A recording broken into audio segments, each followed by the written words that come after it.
सैयद अताउल्लाह शाह बुखारी रहमतुल्लाह अलैह एक जगह बैठे थे, तो एक बंदा आया, नमाज पढ़ी, उसने सीने पर हाथ बांधी, ये देखते रहे, समझ गए कि ये अहले हदीस है। फिर दूसरा आया, उसने नाक पे बांध के पढ़ी, समझ गए कि ये हनफी है।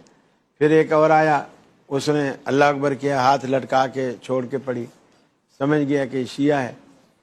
फिर एक आदमी आया और उसने अल्लाह अकबर कहा और हाथ में ऐसे पंजा डाल के गर्दन के पीछे ऐसे डाल दिया। ये सोचते रहे कि मेरी इतनी उम्र गुजर गई, इतना मेरा मुताला है, मैंने आज तक इस मसलक के बारे में कहीं नहीं पढ़ा। उसके सलाम का इंतजार किया, जब सलाम फेरा तो उसके पास गया, उसको बोला, भाई ये मैंने आज तक ऐसी नमाज नहीं देखी, पहली दफा आपको देखा, ये कौन सा मसलक है? तो शाह साहब कहते हैं कि वो मुझे पहचानता था, कहने लगा, शाह साहब ये मेरा अपना ही मसलक है।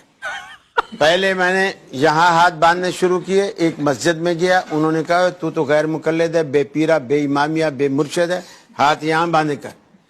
मैंने यहाँ बांधने शुरू कर दिए। फिर एक मस्जिद में गया, उन्होंने कहा होया तू तो हनफी है, तू तो फलाना है, तू तो अहले बैत का मुनकर है, ये है वो, तू हाथ छोड़ के पढ़ा कर। मैं हाथ छोड़ के पढ़ने लगा।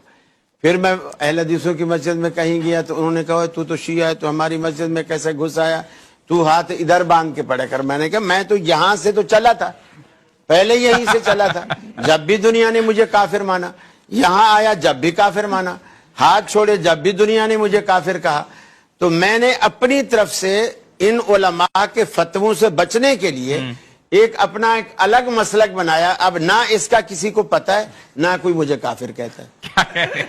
फिर वो शाह साहब कहते हैं कि उलमा ने सीधे साधे दीन को इतना पेचीदा बना दिया है, अवाम उन्नास तंग है कि वो असली दीन को छोड़कर नई राह तलाश करने पर मजबूर है। तो उलमा का फर्ज और जिम्मेदारी है कि अवाम उन्नास के हाल पे रहम करें, किताब और सुन्नत की राह उनको दिखाएं, और अपने जो चीजें हैं जाती, जिससे इंतशार और नफरत पैदा होती है और दुश्मनी पैदा होती है, वो चीजें ना करें, और मुत्तहिद होने वाले ऐसे फार्मूले बताएं जिससे उम्मत जुड़ के रहे। हम यहाँ आज फोरम पर मुत्तफका तौर पर ये कहते हैं कि उस बेनमाज से कि जो मस्जिद के करीब नहीं आता, जो नमाज पढ़ता ही नहीं है, ये हजारों को नाम अनफी होकर कहते हैं कि हजारों को ना वो बंदा अफजल है कि जो हाथ को सीने पे रख के बांधता है या हाथ छोड़ के जनाब वो पढ़ता है। ये क्या हुआ, नमाज तुम पढ़ते नहीं हो, उनको मुखालफत कोई नहीं करता, और जो इधर बांध दिया ये करिए भाई वो नमाज तो पढ़ता है। तीनों के पास रवायात मौजूद हैं कि इस तरह भी पढ़ी गई, इस तरह भी, वो आगे उलमा की बात है।